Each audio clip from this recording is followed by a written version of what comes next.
শহর কলকাতাকে কিছুদিনের জন্য বিদায় জানিয়ে রওনা হলাম ৬১০ কিলোমিটার দূরে জলপাইগুড়ির উদ্দেশ্যে। নমস্কার বন্ধুরা, মৌপিয়ার পরিবারের নতুন একটি ব্লগে আপনাদের সকলকে স্বাগত জানাই। আশা রাখছি আপনারা সকলেই খুব ভালো আছেন এবং সুস্থ আছেন। এবারের যাওয়াটা প্রতিবারের থেকে একেবারেই আলাদা। কিছুদিনের জন্যই যাচ্ছি, খুব অল্প সময়ের জন্যই। হঠাৎভাবে ঠিক হলো যে যাব, কিছু বিশেষ কারণের জন্য এবারে বাড়ি যাওয়া। তাই আগে থেকে প্রস্তুতিও সেরকম কিছু নেওয়া হয়নি, রাতেই ব্যাগটা গুছিয়ে নিলাম। আর এই দেখুন পাপান, সে তো শুনে খুবই খুশি, মানে ও ভাবতে পারেনি যে দুদুমার বাড়িতে যাবে। মানে আগের বারেও যখন ছোট ছিল এতটা আনন্দ ছিল না, কিন্তু এবারে দেখছি পাপানের ভারী আনন্দ। মানে ব্যাগ গোছানো থেকে শুরু করে আর আমাদের প্রস্তুতি দেখে ওর যেন আনন্দে আর রাতে ঘুমই হচ্ছে না। আগের থেকে ট্রেনের টিকিট কাটা ছিল না বলে কোনো ট্রেনেই সেরকম টিকিট পাইনি। তিস্তা তোর সাথে স্লিপার ক্লাসে আমরা টিকিট কেটেছি। ট্রেনও ছেড়ে দিয়েছে। আর এই দেখুন একজন ঝালমুড়িওয়ালা উঠেছে। আর ঝালমুড়ি দেখে ঝালমুড়ি না খেলে হয়? ট্রেনের উঠে ঝালমুড়ি না খেলে কিন্তু ট্রেনের যাত্রা যেন সফল হয় না, আমার মতে তো তাই বলে। আর তার সাথে এই নারকেল আর ঝালমুড়িটা যা মেখেছে, দুর্দান্ত মেখেছে। ছেলেরও এত ভালো লেগেছে। এই দেখুন চারিদিকে দৃশ্য দেখতে দেখতে কিন্তু আমাদের যাত্রা শুরু হয়ে গেল। চারিদিকে দেখছি প্রচুর জল জমে গেছে। কদিন ধরে যা বৃষ্টি হচ্ছে, এবারে টাইম পাস করবো কিভাবে? পাপানের সাথে খেলা, পাপান তো মানে কি মা খেলতে হবে, এবার ট্রেনে কি খেলবো, চল আম পাতা জোড়া জোড়া খেলি। পাপানের সাথে আম পাতা জোড়া জোড়া খেলছি।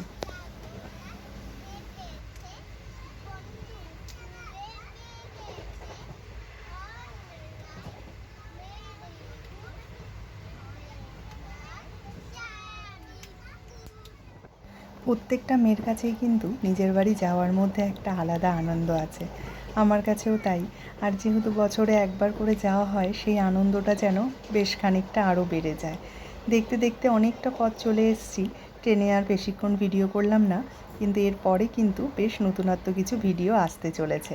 আপনারা সকলেই আমাদের সাথে থাকবেন।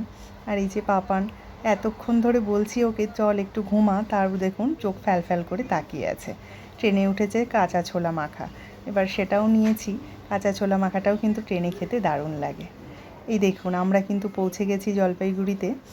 আর এখন তো রাত প্রায় 3টে বাজে, মানে 3টে না, ঠিক 3:10 বাজে। এই হচ্ছে আমাদের বাড়ির রাস্তা। চারিদিক যখন ঘুমোচ্ছে, আমরা কিন্তু সেই সময়ই ঢুকে গেছি জলপাইগুড়িতে। এখানেও দেখছি বৃষ্টি পড়ছে ছিপছিপ করে। বাড়িতে এসে একটুখানি রেস্ট নিয়েছি। আর এই দেখুন সকাল সকাল মায়ের হাতে দুর্দান্ত চা। এখানে চাটা এত ভালো হয় খেতে, আর মা এত ভালো চাটা করে।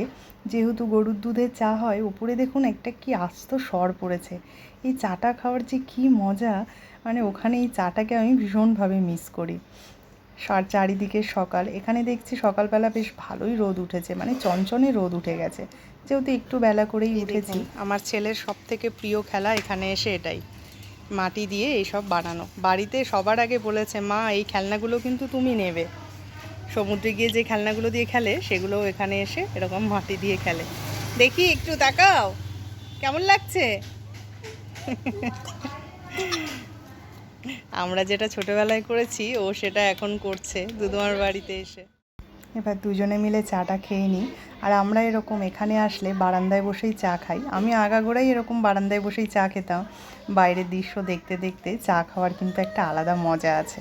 আর দাঁড়ান, চা খেতে খেতে একটা জিনিস চোখে পড়লো। আমাদের বাড়ির ঠিক সামনেটাতেই এরকম দেখুন ধানের এই বিছনগুলো তোলা হয়েছে, যে ধানের যে চারাগুলো, এগুলোকে আবার আলাদা জায়গায় এগুলোকে পোঁতা হবে। এই যে এখানে কিন্তু পোঁতার কাজ চলছে।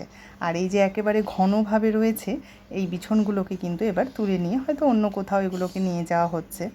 আর এই সময়ে আসলে কিন্তু, এই বর্ষাকালে আসলে কিন্তু এই জিনিসটা কিন্তু দারুণ লাগে। চারিদিকটা পুরো সবুজ হয়ে থাকে। আর এত ভালো লাগে। আর ভালো লাগে হচ্ছে সর্ষে ফুল, যে সময় সর্ষে গাছ হয়, সর্ষে গাছগুলোর সময় এই চারিদিকটা যেরকম দেখছেন সবুজ হয়ে রয়েছে, আর সর্ষের সময় কিন্তু চারিদিকটা পুরো হলুদ হয়ে থাকে। চারিদিকে সবুজ দেখতে দেখতেই তাহলে আজকের ভিডিওটা এখানেই শেষ করছি। যদি কিছু ভালো লেগে থাকে তাহলে একটি লাইক করে দেবেন। আর চ্যানেলটি সাবস্ক্রাইব করা না থাকলে সকলের কাছে অনুরোধ রইল চ্যানেলটি সাবস্ক্রাইব করার। সকলে ভালো থাকবেন, পরিবারের সকলকে ভালো রাখবেন। ধন্যবাদ।